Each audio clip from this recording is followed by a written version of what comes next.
كلام الليل يمحيها النهار. الجملة هذه من يوم قمنا احنا نسمعها، لكن من أول من قالها هي باللغة العربية الفصحى: كلام الليل يمحوها النهار. محمد بن زبيدة ابن هارون الرشيد المسمى بالأمين في يوم من الأيام كان يتمشى في قصره في ليلة من الليالي الباردة، فكانت في طرف القصر أحد الجواري سكرانة وتمشى، وكانت في قمة الجمال وتمشي، وطاح إزارها اللي كانت لابسته، فخق عندها الأمين وراح راودها عن نفسها، لكنها رفضت. قالت: أنت هاجرني لك فترة يا أمير المؤمنين، ولكن انتظر للغد حتى تزين لك وتزبط، وموعدنا بكرة إن شاء الله. قال: بكرة. يوم جاء من الصبح ليلة كله يفكر فيها، يوم جاء الصبح لين مصبح. قال: ها وين الوعد يا صديقة الوعد؟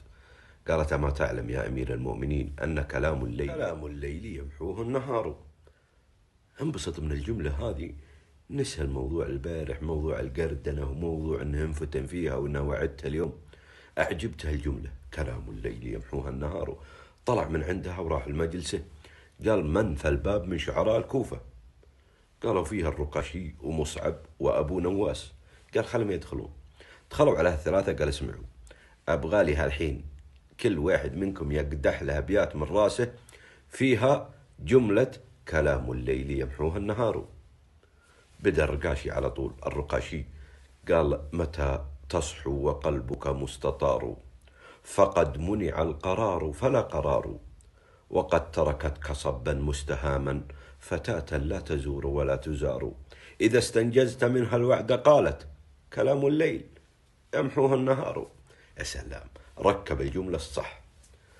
اللي بعده تعال مصعب. قال مصعب: أتعذلني وقلبي مستطار، كئيب لا يقر له قرار، بحب مليحة صادت فؤادي، بألحاظ يخالطها حورار، فلما أمدت يدي إليها لألمسها بدا منها نفار، فقلت لها عديني منك وعدا، فقالت في غد منك المزار، فلما جئت مقتضيا أجابت كلام الليل يمحوها النهار.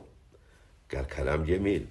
تعال أنت يا أبو نواس، أنت يا أبو نواس أبغاك تجيبها لي صح. حد حذف الكرة في ملعب أبو نواس، هذا تخصص أبو نواس.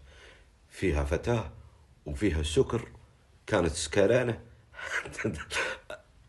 يسوقه سلك الحرير أبو نواس على العلوم هذه.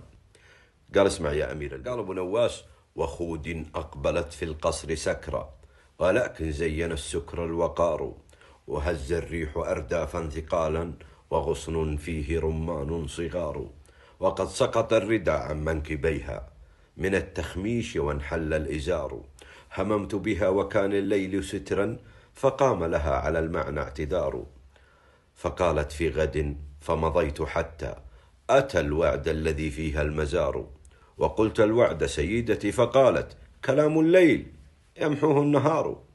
قال: قاتلك الله. يقولها الأمين: قاتلك الله يا أبو نواس، يعني أنت كنت تتابعنا، أنت كنت معنا في القصر ثالثنا تشوفنا؟ قال: لا والله يا أمير المؤمنين، أنت قلت لي الجملة وأنا قريت الصورة في عيونك، شفت المشهد في عيونك. قال: لك 4000 دينار وأخوياك الشعراء ثانيين مثلك، روحوا تستاهلون. فهذه كانت جملة كلام